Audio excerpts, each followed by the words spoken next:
Hey guys, what's up? My name's Bert and I'm the owner of Bert's blog.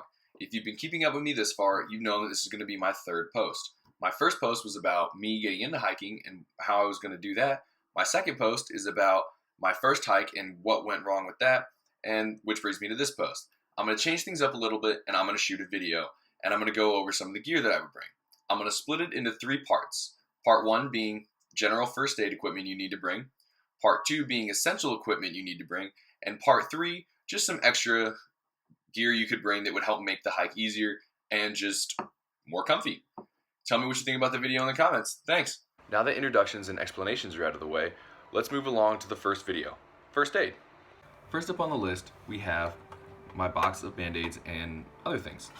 Within here we have Neosporin, and we have some Germ-X, or Purell in this case, along with some Band-Aids. This is good because it's one in a container. It's waterproof, therefore nothing will fall out, nothing will get in. Next we have some Gold Bond. Of course, this is always good because Gold Bond is a really good brand, and this is some anti-itch cream. When going on a hike, you really want to keep scratching and stuff like that down to a bare minimum because it is going to be long, especially if you're doing a through hike. When it comes to being miserable, let's talk about chafing. Chafing is something that sucks no matter who you are. This powder right here will keep you nice and cool. It's great for the end of the day when you're about to go to bed. Just apply this anywhere that you've been chafing or your skin's been rubbing together and creating friction, and this will cool you down and it'll keep you ready for the next day. Speaking of itching, up next we have some Poison Ivy Cream. This is really good and it's nice in a little small container like that. If you're like me and you suffer from getting poison ivy and things like that, this is an absolute must. Again, on a long hike, this is going to be a necessity so you don't spend most of the time scratching and being miserable. Next up, we have some basic facial tissues. These are good to help clear up blood, maybe if you get a cut or something, or even just to wipe your nose if you're hiking in the cold or you have a runny nose. They're basic and they have a lot of uses. You just have to be creative with them. Moving right along, we have a venom extracting kit.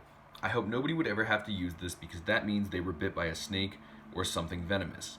In order to use that, just pull out the extractor and apply one of the 4 clear heads to the base of the extractor. Put that over the site of the wound and pull up on the white handle. This will pull as much of the venom out as it possibly can.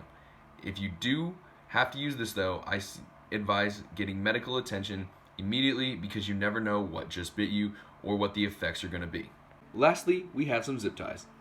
I don't know why I would really include these in a first aid kit, but at the same time, I feel like these could be necessary in order to treat somebody if they got a broken finger or you had to make a quick splint. You could use these to attach the splint and you know it would be firmly held in place. I would choose something bright and colorful also in case you have to make a marker of something, you can easily find it in the dark or in the daytime.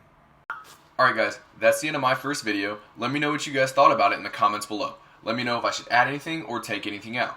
See you later, and thanks for watching.